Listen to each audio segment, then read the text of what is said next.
انصاف کے اوپر آپ کوئی بھی دنیا کا معاشرہ لے لیں، جب انصاف ہوتا ہے تو وہ معاشرہ اوپر کھڑا ہوتا ہے۔ نبی صلی اللہ علیہ وسلم نے دنیا کی تاریخ کا سب سے بڑا انقلاب تھا مدینہ میں، کوئی اس کی مثال نہیں ہے دنیا کی تاریخ میں، کہ ہجرت ہوتی ہے 622، جنگ بدر ہوتی ہے 625، 313 لڑنے والے، اور 11 سال کے بعد ایک سپر پاور گھٹنے ٹیکتی ہے رومن ایمپائر، اور اس کے اگلے سال دوسری سپر پاور گھٹنے ٹیکتی ہے پرشین ایمپائر قدسیہ میں۔ یہ تو تاریخ کا حصہ ہے، لیکن یہ تو کوئی مطالعہ کرے کہ یہ کیا ہوا تھا کہ وہ ایک لوگوں کی کوئی حیثیت نہیں تھی، انہوں نے دنیا کی امامت کی، اور کئی صدیوں تک بنیاد انصاف پہ رکھی گئی تھی، عدل اور انصاف، اس کے اوپر وہ معاشرہ کھڑا ہوا تھا۔ اور وہ انصاف ایسا تھا کہ حضرت علی رضی اللہ تعالیٰ ایک یہودی سے کیس ہار جاتے ہیں، قاضی خلیفہ وقت کی بیٹے کی گواہی نہیں مانتا۔ وہ انصاف ایسا تھا جب نبی صلی اللہ علیہ وسلم نے کہا میری بیٹی بھی اگر چوری کرے گی تو اس کو سزا ملے گی، کوئی قانون سے اوپر نہیں ہے، اور جو معاشرے طاقتور کو قانون سے اوپر رکھتے ہیں ان کی حدیث ہے وہ تباہ ہو جاتے ہیں۔ تو آج جو پاکستان ہے، میں اپنے سارے پاکستانیوں کے سامنے یہ بات کر رہا ہوں کہ ہم اب بالکل تباہی کی طرف جا رہے ہیں۔ میں اس لیے نہیں کہہ رہا کہ تحریک انصاف کے اوپر کریک ڈاؤن ہوا ہے، کہ ہمارے لوگوں کو جیلوں میں ڈالا ہوا ہے، جیل بھرے ہوئے ہیں، ہر روز نئے لوگ پکڑ رہے ہیں، رشتہ دار پکڑ رہے ہیں، جو کہانیاں سامنے آ رہی ہیں وہ خوفناک کہانی ہے۔ کبھی پاکستان کی تاریخ میں اس طرح ایک ننگا ہو کے ایک طاقت نے اس طرح کا ظلم کیا ہوا اپنے لوگوں کے اوپر، کوئی اس کی مثال نہیں ہے۔ میں مشرف کے مارشل لاء میں اپوزیشن میں تھا، میں نے کبھی اس طرح کا ظلم نہیں دیکھا۔ تو یہ جو انصاف کی دھجیاں اڑائی گئی ہیں اور یہ طاقت کی حکمرانی، جنگل کا قانون قائم کیا گیا، میں سب سے پہلے 2-3 چیزیں کہنا چاہتا ہوں، اور میں پھر اپنی ساری قوم کو یہ بتانا چاہتا ہوں کہ ہم جا کدھر رہے ہیں۔ یعنی کوئی چلیں یہ سب کچھ کر رہے ہیں تو کوئی روڈ میپ ہوگا نا کہ ہم اس سے نکل کے تو خوشحال ہو جائیں گے، کیونکہ اس وقت پاکستانی، میں ابھی آپ کو پھر سے بتاؤں گا کہ ہمارے ملک کے معاشی حالات کیا ہیں۔ تو جس طرح ملک معاشی طور پہ تباہی کی طرف جا رہا ہے تو کوئی تو روڈ میپ ہوگا نا کہ یہ جو ظلم کیا جا رہا ہے، یہ جو پوری جماعت کو ختم کرنے کی کوشش کی جا رہی ہے، کہ اس کا کوئی ملک کو تو کوئی فائدہ ہو نا۔ تو میں سب سے پہلے میں یہ چیزیں اس لیے کہنا چاہتا ہوں کہ میں یہ کبھی یہ سوچتا نہیں تھا کہ میرے ملک میں اس طرح کی چیزیں ہوں گی۔ جیسی بھی حکومتیں آئی ہیں، ایوب خان کا مارشل لاء آیا، ضیاء الحق کا آیا، سنا بڑا پیپلز پارٹی پہ سخت مارشل لاء تھا، لیکن جو پیپلز پارٹی کے معراج محمد خان تھے وہ مجھے بتاتے تھے، کیونکہ وہ ہماری جماعت میں ایک وقت پہ ہم نے ان کو سیکرٹری جنرل بنایا تھا، تو وہ مجھے بتایا کرتے تھے کہ ضیاء الحق کے زمانے میں کیا تھا، اور مشرف کا میں آپ کو خود بتا دیا، کبھی اس طرح کا ظلم نہیں ہوا۔ سب سے پہلے تو خواتین کے اوپر کبھی ایسا ظلم نہیں ہوا، کبھی چادر اور چار دیواری کو اس طرح بے شرمی سے، یعنی کبھی اس کو انہوں نے چادر اور چار دیواری کا جو احترام ہوتا ہے اس کو تباہ نہیں کیا گیا۔ عورتوں کے اوپر ہی میں کبھی اپنی زندگی میں نے نہیں دیکھا کہ ہمارے ملک میں عورتوں سے یہ برتاؤ کیا جا رہا ہے آج، صرف اس لیے کہ وہ یہی نہیں تحریک انصاف کی کوئی ممبرز ہوں یا کوئی آفس بیرر ہو، جو ٹویٹ بھی کرتی ہیں، جو حمایتی بھی ہیں، جو ووٹر بھی ہیں، ان کا بھی پتہ چلتا ہے، ان کو پکڑ لیتے ہیں۔ تو ایک اسلم اقبال نے ایک لیٹر لکھا ہے، یہ جو CCPO ہے اور یہ IG ہے اور یہ جو چیف منسٹر ہے اس وقت پنجاب کا، یہ پڑھنے والا ہے، میں نے اس کو آج ٹویٹ بھی کیا ہے۔ اس نے بتایا کہ اس کے سارے گھر کے اوپر کیسا ظلم ہو رہا ہے، اس کی 80 سالہ والدہ کی بھی پرواہ نہیں کی گئی، وہ آکسیجن کے اوپر ہے، ادھر گھس گئے، اس سے بدتمیزی کی، کیونکہ اسلم اقبال چھپے ہوئے ہیں. ان کے بھائیوں سے کیا کیا, کاروبار سے کیا کیا, کاروبار بند کر دیے, بھائیوں کے گھروں میں چلے گئے. ایک بھائی کا جو باہر سے کوئی اس کا بیٹا آیا ہوا تھا, اس کو جا کے الیکٹرک شاک لگایا ہے, اس کا بازو نہیں کام کر رہا, وہ دبئی میں علاج کروا رہا ہے.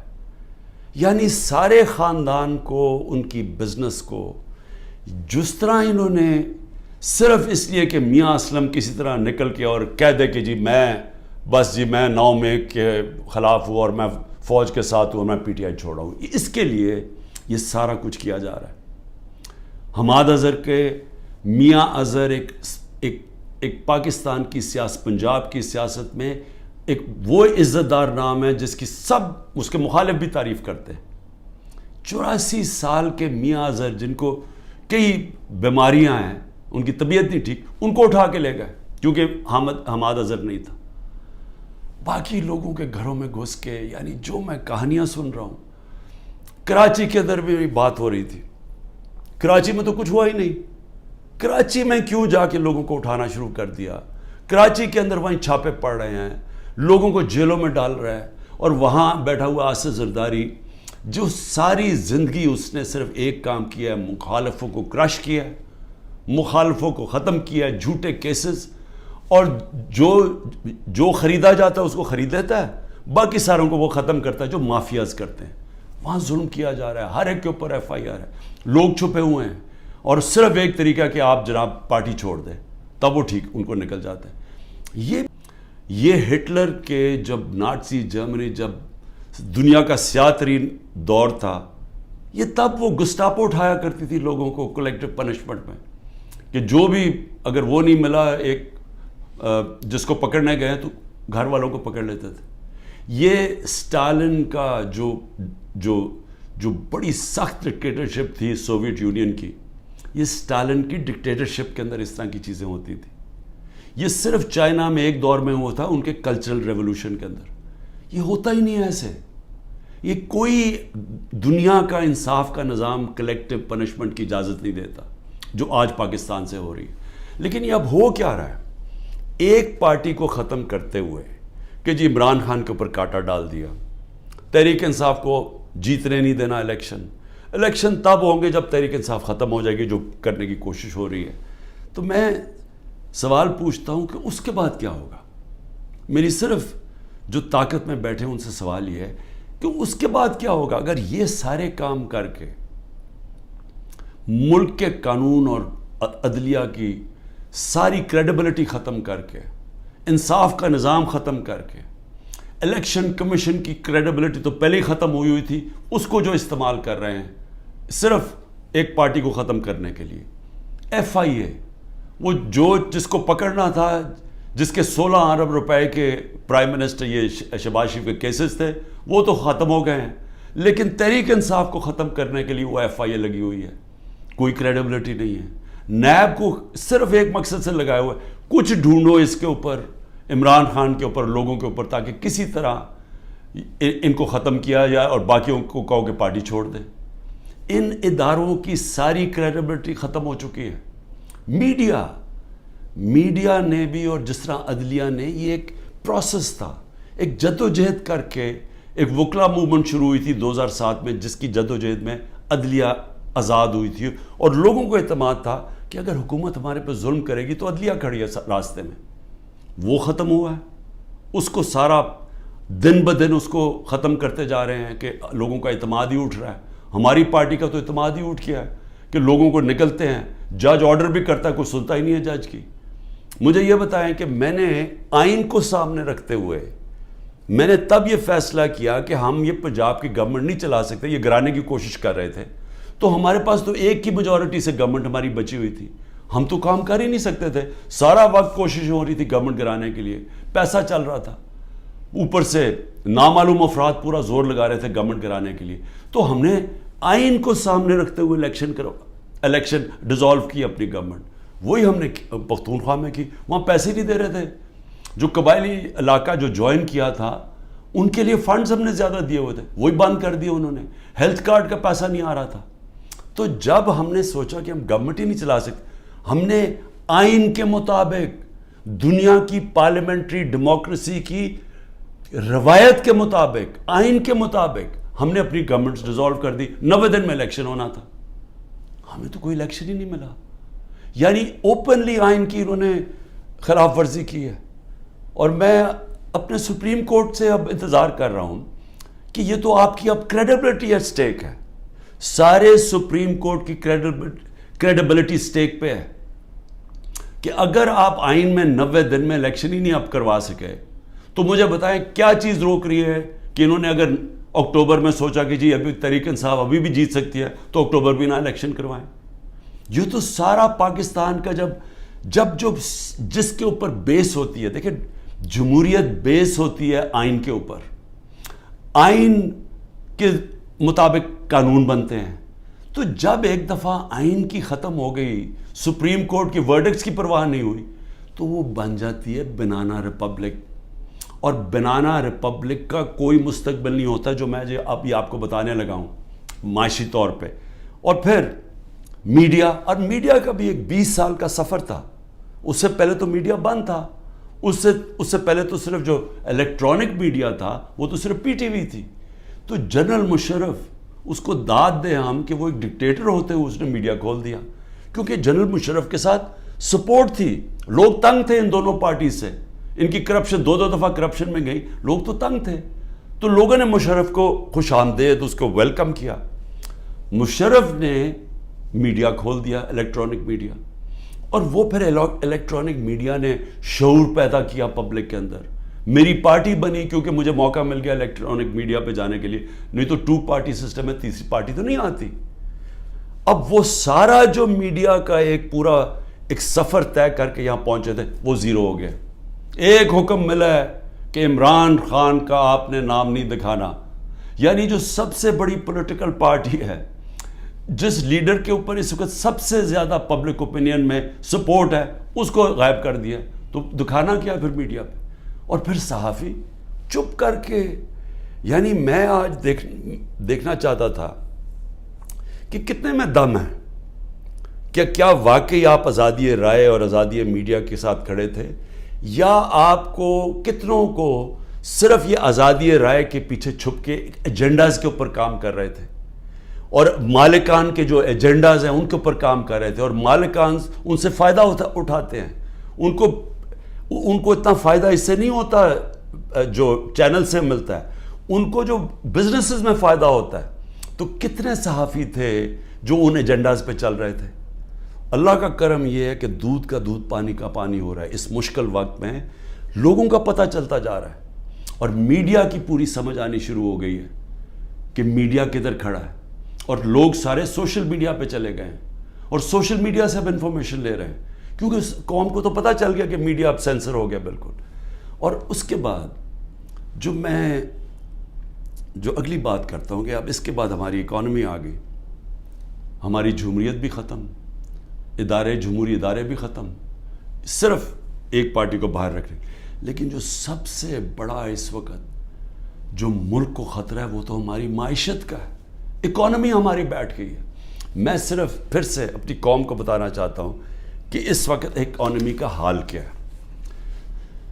ہم جب چھوڑ کے گئے تھے 6.1% پہ ہماری اکانومی بڑھ رہی تھی، یعنی دولت میں اضافہ ہو رہا تھا ملک میں. اور میں پھر یہ کہوں کہ یہ پاکستان کی تاریخ میں پہلی دفعہ امریکی ڈالرز نہ آنے کے، جو کہ ایوب خان کے دور میں آئے، ضیاء کے دور میں آئے، مشرف کے دور میں آئے، تب گروتھ ریٹ اوپر تھی. یہ پہلی دفعہ ہے کہ 2 سال ہماری ایوریج 6% پہ اکانومی کوئی باہر سے ڈالر نہیں آ رہے تھے. آل راؤنڈ انڈسٹری اچھا کر رہی تھی، زراعت اچھا کر رہی تھی، سروسز میں اضافہ ہو رہا تھا. تو جب ملک اوپر جا رہا تھا 6% پہ، ادھر سے سازش کر کے ایک آدمی نے بند کمرے میں فیصلہ کر کے گورنمنٹ کرائی. اب آج دیکھیں ذرا کیا حالات ہیں. پاکستان کی 6.1% سے آج ہماری گروتھ ریٹ یعنی اکانومی میں جو اضافہ ہے وہ پہنچ گئی ہے 0.3 پہ. انڈیا اس وقت 7.2% پہ بڑھ رہی ہے، آگے گروتھ ریٹ آگے. بنگلہ دیش 5.5% پہ بڑھ رہی ہے، اور ہم 0.3 پہ پہنچ چکے ہیں. ایک سال کے اندر ہمارا جو ملک کا جو ایکسپورٹس ہیں، دیکھیں نا، جب تک آمدنی آتی ہے ڈالر سے تو ہماری ایکسپورٹ تو ہر سال بڑھ رہی تھی. اس وقت اور ایکسپورٹس یعنی ڈالرز اندر آتے ہیں جب چیزیں بیچتے ہیں، 13.6% پہ ایکسپورٹس گری ہیں ایک سال میں. اور جو دوسری چیز ڈالرز اندر آتے ہیں ریمیٹنسز سے، وہ 13% پہ گری ہیں ریمیٹنسز. ان کا ملا کے اور پھر جو انویسٹمنٹ ہے، جو باہر سے انویسٹمنٹ آتی ہے، ڈالرز آتے ہیں نا، وہ 90% گر گئے ہیں. ایک سال میں 90% انویسٹمنٹ گر گئی. اور ہمارا جو روشن ڈیجیٹل ہم نے اکاؤنٹ کھولا تھا، جو 1.5 سال میں 5 ارب ڈالر پہ پہنچ گیا تھا، وہ آج اس میں پیسے نکال رہے ہیں لوگ. یعنی کہ جو بیرون ملک پاکستانی ہمارا سب سے بڑا احساس ہے، وہ اعتماد کھو بیٹھا ہے اس گورنمنٹ پہ. تو جب ٹوٹل ہمارا ہم نے کتنا ایک سال کے اندر نقصان کتنا ہوا ہے انویسٹمنٹ میں اور اس پہ انویسٹمنٹ پہ اور ریمیٹنس اور ایکسپورٹس پہ 7 ارب ڈالر. تو آئی ایم ایف کے پاس 6 ارب ڈالر ہم مانگ رہے ہیں، یا 7 ارب ڈالر کا ملکی آمدنی میں کمی آ چکی ہے. پھر آگے چلیں. اس وقت جو پاکستان کا قرضہ ہے، پچھلے 12 مہینے میں پاکستان نے تقریباً 15,000 ارب روپے کا قرضہ لیا ہے. اب یہ یاد رکھیں، 15,000 ارب کا قرضہ 12 مہینے میں.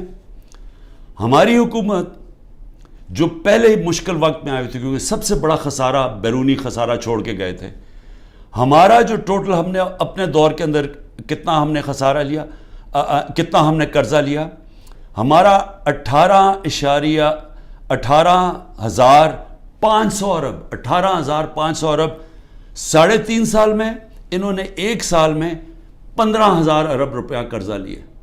یہ جو قرضہ بڑھ رہا ہے ملک میں، اور قرضہ اور بڑھتا جائے گا کیونکہ آمدنی تو کم ہوتی جا رہی ہے. اس وقت جو عام آدمی کو سب سے زیادہ تکلیف دے رہی ہے وہ ہے مہنگائی، انفلیشن. ہم چھوڑ کے گئے تھے 12.4% پہ، آج پاکستان میں مہنگائی 38% پہ ہے. یہ ہماری 75 سالہ تاریخ میں سب سے زیادہ مہنگائی ہے. پھر اس سے زیادہ خوفناک ہے جو کھانے پینے کی چیزیں ہیں، جو فوڈ انفلیشن ہے، وہ 48% پہ ہے. یعنی جو عام آدمی کو سب سے زیادہ تکلیف دے رہی ہے کھانے پینے کی چیزیں، وہ 48% پہ ہماری انفلیشن ہے. سری لنکا، جس کا ہمارے سے زیادہ برا حال ہے، وہ اپنی مہنگائی کم کر کے 25% پہ لے آیا ہے. یاد رکھیں، سری لنکا میں لوگ سڑکوں کے اوپر آ گئے تھے مہنگائی کی وجہ سے، آج وہ 25% پہ آ گئی ہے، جبکہ پاکستان کی مہنگائی 38% پہ پہنچ گئی ہے. اور پھر جو انٹرنیشنل جو قیمتیں جس کی وجہ سے ہمارے دور پہ مہنگائی لوگ کر رہے تھے، 30% کموڈٹی کی قیمت انٹرنیشنلی گری ہیں. یعنی تیل، جو انرجی پرائسز تھے، جو پام آئل تھا، یعنی جو ہم گھی منگواتے تھے، وہ آج آدھی قیمت پہ ہے. لیکن اوورآل 30% دنیا میں یہ جو چیزیں مہنگائی بڑھا رہی تھی وہ کم ہو گئی ہیں، اور پاکستان میں اب یہ بڑھتی جا رہی ہیں. اور پھر 2-3 اور چیزیں یہ ذرا آپ دیکھ لیں کہ ہمارے پاس کوئی اب روڈ میپ نہیں ہے کہ ہم نے 30 ارب ڈالر جون 2024 تک واپس کرنا ہے. ہمارے پاس کوئی روڈ میپ نہیں ہے کہ ہم نے تقریباً ایک سال میں 30 ارب ڈالر واپس کرنا ہے، کیونکہ ڈالر کی جو انکم ہے وہ تو کم ہوتی جا رہی ہے. اور پھر سارے ہمارے اس وقت کم ہو گئے. جو ہم نے ہمارا ریکارڈ ٹیکسز ہم نے اکٹھے کیے تھے، وہ ریکارڈ ٹیکسز بھی نیچے چلے گئے ہیں، اور ہماری جتنی بھی ٹارگٹس ہیں اس گورنمنٹ نے مس کر دی ہیں. جو اس وقت سود ہے وہ 21% ہے. تو انڈسٹری کیسے چلے گی؟ 21% سود پاکستان کی تاریخ میں سب سے زیادہ ہے. تو انڈسٹری کیسے چلے گی؟ اور پھر جو اس وقت سیل ہو رہی ہے ڈیزل کی، بجلی کی، سیمنٹ کی، وہ 20 سے 30% گر چکی ہے. اس کا مطلب بڑے طور پہ بے روزگاری آ رہی ہے، بے روزگاری آ چکی ہے. میں صرف اس کی آخر میں doctor Hafeez doctor Pasha, doctor Pasha جو پاکستان میں سب سے بڑے اکانومسٹ مانے جاتے ہیں، بڑے نام ہے ان کا، وہ کہہ رہے ہیں کہ 1 سال میں 10 کروڑ لوگ غربت کی لکیر سے نیچے گئے ہیں، اور وہ کہتے ہیں کہ 75 سالہ پاکستان کی تاریخ میں یہ سب سے برے حالات ہیں۔ تو میں اب پوچھتا ہوں کہ یہ لوگ جو کوشش ساری کی جا رہی ہے تحریک انصاف کو ہٹانے کی، وہ انہی لوگوں کو تو واپس لانے کی کوشش کی جا رہی ہے۔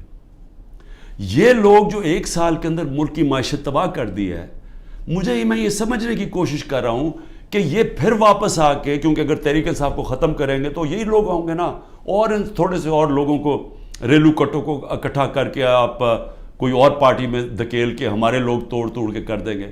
تو چلیں یہی سوچ لیں کہ تحریک انصاف ختم ہو گئی تو پھر یہی لوگ واپس آئیں گے۔ میرا سوال یہ ہے کہ یہ لوگ آ کے پھر کیا کریں گے؟ کہ اگر انہوں نے 1 سال میں ہماری معیشت کا بیڑا غرق کر کے رکھ دیا ہے، خود تو ان کو فرق ہی نہیں پڑا۔ یاد رکھیں ان کے پیسے ملک سے باہر پڑے ہیں، ان کے ڈالروں میں پیسے باہر پڑے ہوئے ہیں۔ یہ جو ملک نیچے جا رہا ہے، یہ جو مہنگائی ہو رہی ہے، یہ جو روپیہ گر رہا ہے، اس کی وجہ سے جو مہنگائی اور غربت آ رہی ہے، ان کو کوئی فرق نہیں پڑ رہا۔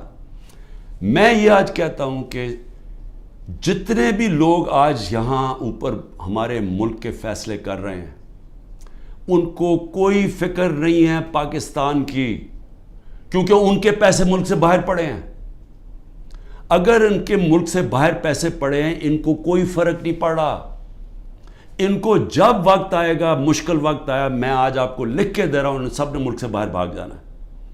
کم از کم جو اسٹیبلشمنٹ ہے ایک کام تو کرے نا، ان سب جو یہاں آج فیصلے کر رہے ہیں ایک کام کرے کہ ان سب کو ECL پہ ڈالے، اور ECL پہ تب تک ڈالے جب تک الیکشن نہیں ہو سکتا، کیونکہ اگر انہوں نے، ان کا سٹیک ہی پاکستان میں نہیں ہے تو ان کو تو کوئی فرق نہیں پڑنے لگا، ملک بیٹھ رہا ہے۔ ان کو تو، ان کے جب ڈالرز میں پیسے پڑے ہیں، روپیہ گر رہے ہیں، ان کی تو دولت کو کوئی فرق نہیں پڑ رہا، لیکن پاکستانی تباہی کی طرف جا رہے ہیں۔ اور میں آج آپ کو اپنا آخر میں یہ بھی بتا دوں کہ ملک ٹھیک ہوگا کیسے، اس دلدل میں سے نکلے گا کیسے؟ صرف ایک طرح نکلے گا کہ ہم اپنے اوورسیز پاکستانی، 10 کروڑ باہر پاکستانی بیٹھا۔ میں پھر سے آپ کو بتا دوں کہ صرف امریکہ کے اندر جو 16,000 پاکستانی امریکن ڈاکٹرز ہیں، ان کی جو سالانہ ان کی جو ویلتھ ہے وہ $200 ارب ہے، صرف 16,000 کی۔ جو ٹاپ اس وقت 10 پاکستان کے بزنس مین ہیں امریکہ میں، ان کی ورتھ $25 ارب ہے۔ اگر ہم نے کسی وقت بھی باہر سے اپنا جو اوورسیز پاکستان نے سرمایہ کاری کرنی شروع کر دی، وہی بچائے گا پاکستان کو۔ جب چائنا نے اور انڈیا نے جب اپنی اکانومی کھولی تو سب سے پہلے سرمایہ کاری اوورسیز چائنیز اور اوورسیز انڈینز نے کی۔ ہماری بھی جو سرمایہ کاری اور فیوچر ہے وہ شارٹ ٹرم میں اپنے اوورسیز پاکستانیز کے ہاتھ میں۔ وہ اوورسیز پاکستانی نہیں آئیں گے۔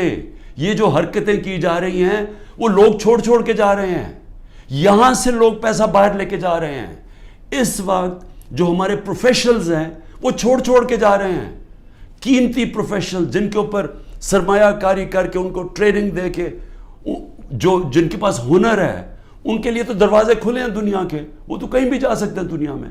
وہ جب وہ چھوڑ کے جا رہے ہیں، جب ہمارا سرمایہ ملک سے باہر جا رہا ہے، ڈالرز ملک سے باہر جا رہے ہیں، تو یہ ساری حرکتیں اور ہو اس وجہ سے ہے کہ اوپر تو پہلے چور مسلط کر دیے۔ مجھے بتائیں کون ملک سے باہر سے پیسہ لے کے آئے گا اوورسیز پاکستانی جب وہ دیکھے گا کہ شہباز شریف اور شریف خاندان اور زرداری خاندان ان کے پیسے باہر پڑے ہوئے ہیں؟ کون لے کے آئے گا پاکستان؟ جب ان کو اعتماد پاکستان کی اکانومی میں نہیں ہے تو وہ ان کو کیسے اعتماد آئے گا پاکستان کی اکانومی میں؟ تو کدھر سے آئے گا پیسہ؟ تو شارٹ ٹرم میں تو آنا ہے باہر سے اوورسیز پاکستانی کا پیسہ۔ اوورسیز پاکستانی پیسہ تب لے کے آئے گا جب رول آف لا قائم کریں گے، جو آج ختم کیا جا رہا ہے، جس کی قبر کھودی جا رہی ہے۔ جب تک جسٹس سسٹم میں، ہمارے جسٹس سسٹم میں انویسٹر کو، سرمایہ کار کو اعتماد نہیں ہوگا، پیسہ نہیں آنے لگا، اور جب تک اس ملک میں پیسہ نہیں آئے گا، اپنے ڈالرز نہیں آئیں گے، ہم یہ جو 30 ارب ڈالر ہم نے ایک سال میں دینا ہے، ہم کدھر سے دیں گے؟ ہم تو اور ڈالرز لے رہے ہیں، ہم تو اس وقت IMF سے اور قرضے مانگ رہے ہیں، ہمارے پاس تو سکت ہی نہیں ہے پیسے دینے کی۔ تو اس لیے میں ان سب سے پوچھتا ہوں جو تحریک انصاف کو ختم کر رہے ہیں اور کرنے کی کوشش کر رہے ہیں، ان کو یہ سمجھنا چاہیے کہ ان کے پاس تو اور کوئی روڈ میپ ہی نہیں ہے، وہ تو تباہی کی طرف لے کے جا رہے ہیں۔ جو ان کے پاس تو کوئی سلوشن ہی نہیں ہے، اس کا مسئلے کے حل ہی نہیں ہے۔ ان کا مسئلے کا حل صرف ایک نظر آ رہا ہے کہ تحریک انصاف اور عمران خان کے اوپر کانٹا ڈال جائے، یا وہ تحریک انصاف اور عمران خان کے بغیر۔ لیکن میں پھر آخر میں یہ کہنا چاہتا ہوں، یہ کبھی ہو ہی نہیں سکتا اگر ملک کی سب سے بڑی جماعت جس کا پاس سب سے بڑا ووٹ بینک ہے، آپ جب اس کو جس طرح ختم کر رہے ہیں، آپ پاکستان کی جمہوریت ختم کر رہے ہیں۔ اور پاکستان کی جمہوریت ختم کرنے کا مطلب آپ مستقبل ختم کر رہے ہیں، آپ آزادی ختم کر رہے ہیں اس ملک کی، آپ لوگوں کو غلام بنا رہے ہیں۔ یہ جو سارے حربے استعمال کر رہے ہیں، یہ اسرائیل غلاموں کے اوپر فلسطینیوں کو غلام بنا کے تو یہ حربے استعمال کرتی ہے۔ یہ کشمیر کے اندر، مقبوضہ کشمیر میں ہندوستان کشمیریوں پہ کر رہی ہے یہ چیزیں۔ یہ اپنے لوگوں پہ کوئی ایسا نہیں کرتا ظلم۔ اور سب سے بڑی پارٹی کو جب آپ ختم کر رہے ہیں تو پھر سے میں آپ کو کہوں کہ جو آپ کو حربے استعمال کر رہے ہیں اور کرنے پڑیں گے، آگے اور کرنے پڑیں گے، کیونکہ سب سے بڑا ووٹ بینک ہے، وہ کدھر سے ختم ہوگا؟ تو اس کا مطلب مکمل طور پہ یہ ظلم کا نظام چلتا رہے گا۔ اور آخر میں جب بھی آپ سمجھیں گے کہ اب پارٹی ختم ہوگی، تب الیکشن کروائیں گے، وہ جمہوریت ختم ہو جائے گی۔ مجیب الرحمان کو جب انہوں نے اس کے خلاف کریک ڈاؤن کیا، ہم نے پاکستانیوں نے کریک ڈاؤن کیا، جس کو پرائم منسٹر بننا چاہیے تھا، اس کی پارٹی کو بین کر دیا، کلعدم کر دیا، تو اس کے بعد جو الیکشن کروایا اس کی کیا حیثیت تھی؟ کیا وہ اس پاکستان کے لوگوں نے مانا تھا وہ جو الیکشن کے بعد لوگ سامنے آئے تھے؟ کسی نے، کوئی بھی ان میں سے بچا تھا جیسی واپس جب ان کے پاس ان کو وہ آزاد ہو گئے ہمارے سے؟ تو یہ بھی جو لوگ آپ الیکشن کروائیں گے، یہ ریلو کٹوں کی، اور یہ جو سارے چوروں کو، اور یہ جو سب اکٹھے ہوئے ہیں منی لانڈررز، یہ جو ملک میں سزائے یافتہ بیل کے اوپر لوگ، تو جب کیا آپ کا خیال ہے کہ اس سے قوم مان جائے گی؟ ان کی کیا قوم ان کی حکومت مان جائے گی؟ وہ آج ہی نہیں مان رہی۔ وہ اتنے ڈرے ہوئے ہیں کہ سب کچھ ہو کے بھی وہ تو الیکشن سے بھاگ رہے ہیں۔ 10,000 ورکر بھی اندر ہیں، پھر بھی ڈرے ہوئے ہیں الیکشن کروانے میں، پھر بھی کہہ رہے ہیں کہ اگلی مارچ تک الیکشن ہوگا۔ تو میں آج جو بھی اس ملک میں طاقت میں بیٹھے ہوئے ہیں، میرا آپ کو سمپل یہ پیغام ہے کہ جس راستے پہ آپ یہ لے کے جا رہے ہیں، اس میں پاکستان کی تباہی ہے، اندھیرا ہے، ہمارے بچوں کا مستقبل تباہ ہو رہا ہے، اور اتنی مایوسی پھیلی ہوئی ہے پاکستان میں، امید ختم ہوتی جا رہی ہے کہ لوگ چھوڑ کے جا رہے ہیں۔ ابھی بھی وقت ہے، کورس کریکشن کریں، راستہ بدلیں، اور راستہ صرف فری اینڈ فیئر الیکشن ہے۔ پاکستان زندہ باد۔